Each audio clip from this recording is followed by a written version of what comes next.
En los vídeos anteriores hemos hablado de la sabiduría antigua como un tronco común, de la división entre religión esotérica y exotérica, y de los Nazar como una tradición iniciática real, histórica y anterior al cristianismo.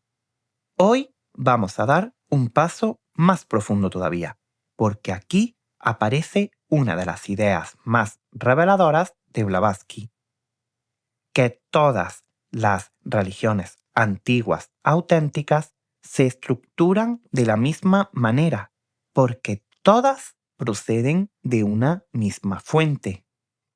Y cuando digo estructuran, no me refiero a ritos externos ni a dogmas visibles, sino a algo mucho más esencial, la figura del iniciado.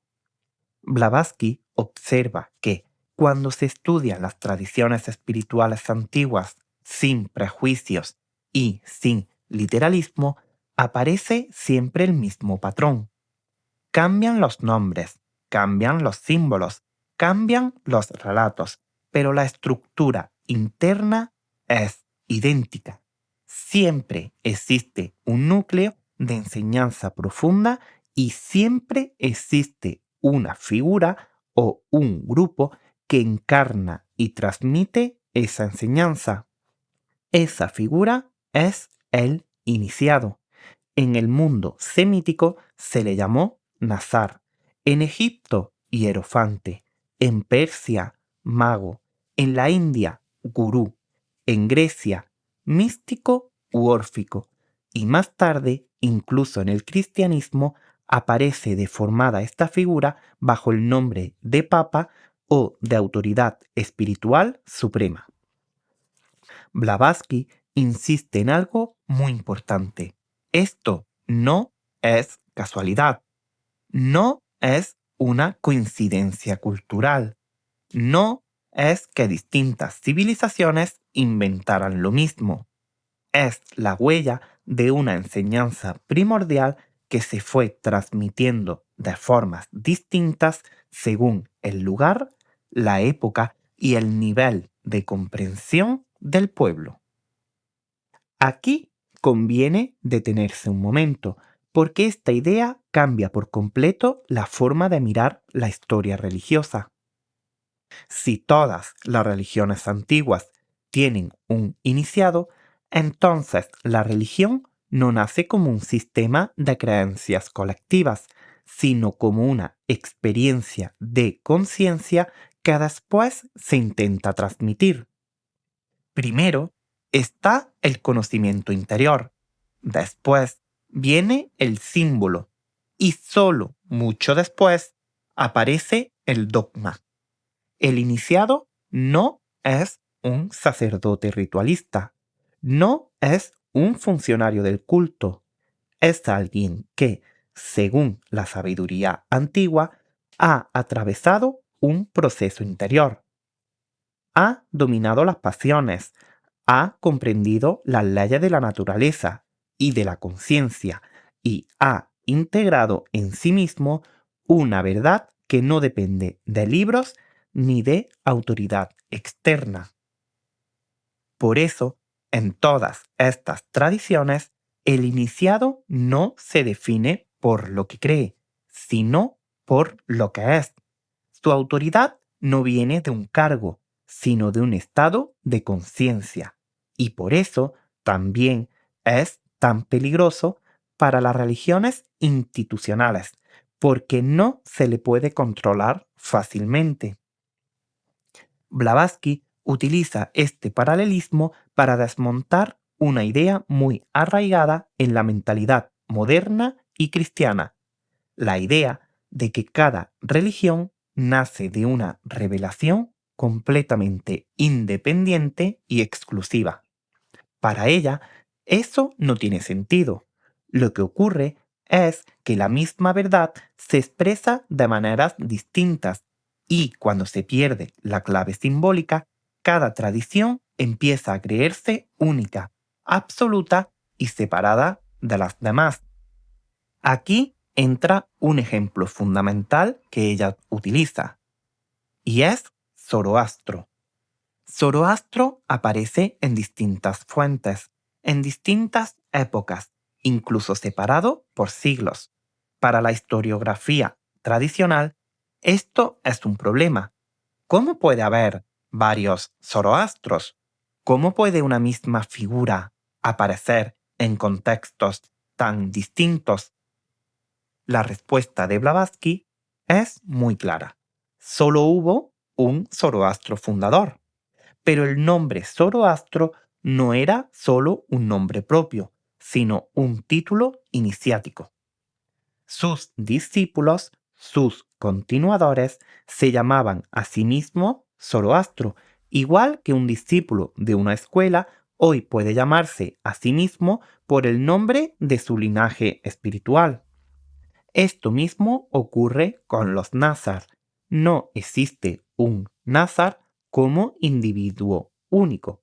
Existen Nazar como portadores de una tradición, y cuando los textos antiguos hablan de ellos en épocas distintas, no están hablando de la misma persona que vivió cientos de años, sino de la misma línea iniciática.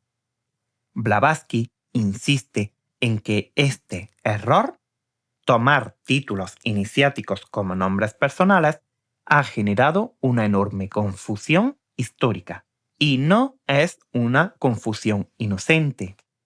Al individualizar lo que era simbólico y colectivo, se pierde la continuidad de la enseñanza y se convierte la sabiduría en biografía. Aquí quiero que veas la profundidad de esta idea.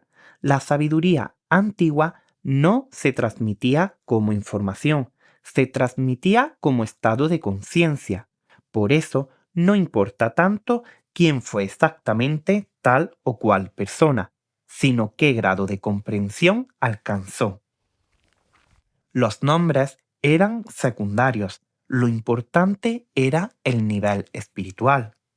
Por eso, cuando Blavatsky afirma que la doctrina secreta de los magos persas, de los hierofantes egipcios, de los budistas primitivos, de los cabalistas caldeos y de los nazar judíos era esencialmente la misma, no está exagerando ni mezclando culturas al azar.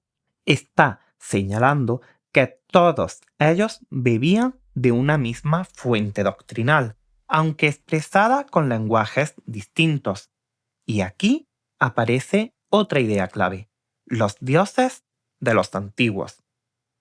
Blavatsky afirma que los dioses de las religiones antiguas no eran dioses personales en el sentido cristiano, sino poderes de la naturaleza personificados, fuerzas, principios, leyes cósmicas expresadas simbólicamente para poder ser comprendidas por la mente humana.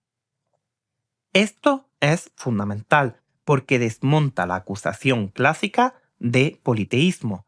Los antiguos no creían en muchos dioses separados, creían en múltiples manifestaciones de una única realidad. La mente posterior, al perder el simbolismo, convirtió esas manifestaciones en dioses independientes y luego acusó a los antiguos de idolatría. Blavatsky va incluso más lejos y afirma que doctrinas como el mazdeísmo y el zoroastrismo proceden en su núcleo filosófico de una enseñanza aún más antigua que ella identifica con el budismo primitivo, no como religión moderna, sino como filosofía espiritual sencilla, profunda y coherente. Esto no significa que todo venga literalmente de la India en términos históricos simples. Significa que la India conservó durante más tiempo una continuidad doctrinal que en otros lugares se perdió, y que desde allí muchas ideas fundamentales se irradiaron o se conservaron con más pureza. Aquí es importante no caer en otro error. Blavatsky no idealiza culturas. No dice que esto es mejor que aquello. Lo que hace es seguir el rastro de la coherencia doctrinal. Donde hay continuidad, hay menos dogma. Donde hay ruptura, aparece la literalidad. Y ahora empezamos a ver algo con claridad. Si todas las religiones antiguas auténticas comparten la figura del iniciado, si todas hablan de un conocimiento interior y si todas entienden lo divino como principio y no como persona antropomórfica, entonces el problema del cristianismo no es Jesús, sino lo que hizo después con esa figura. Porque el cristianismo no solo convirtió al iniciado en un Dios único, sino que rompió la cadena iniciática, eliminó la posibilidad de que otros alcanzaran ese mismo estado. Lo que antes era un camino se convirtió en una excepción irrepetible. Lo que antes era un estado de conciencia se convirtió en un privilegio histórico exclusivo. En otras palabras, lo que aquí queremos decir es que, como bien sabemos, el cristianismo afirma que Jesús fue una persona única e irrepetible y que ese estado de conciencia no se va a volver a repetir. Y aquí Blavatsky es contundente. Cuando una religión niega la posibilidad de la iniciación real, cuando niega que el ser humano pueda conocer directamente la verdad, esa religión deja de ser un camino de sabiduría y se convierte en un sistema de dependencia. Por eso, todo esto es tan importante antes de hablar de Jesús, porque Jesús no aparece como una anomalía divina caída del cielo, aparece como parte de una tradición iniciática universal, con un lenguaje propio, con una sensibilidad propia y con una misión concreta en su tiempo. En el próximo vídeo empezaremos a aterrizar todo esto en su figura concreta. Hablaremos de los decenios, de Juan el Bautista, de los años desconocidos de Jesús y de cómo se forma dentro y a la vez al margen de estas corrientes iniciáticas. Pero si hoy te quedas con una idea, que sea esta. La verdad no pertenece a un nombre, ni a una religión, ni a una época. La verdad se reconoce allí donde aparece el iniciado, porque el iniciado no repite dogmas, encarna comprensión. Nos vemos en el siguiente vídeo. Te mando un abrazo enorme. Muchísimas gracias y cierro.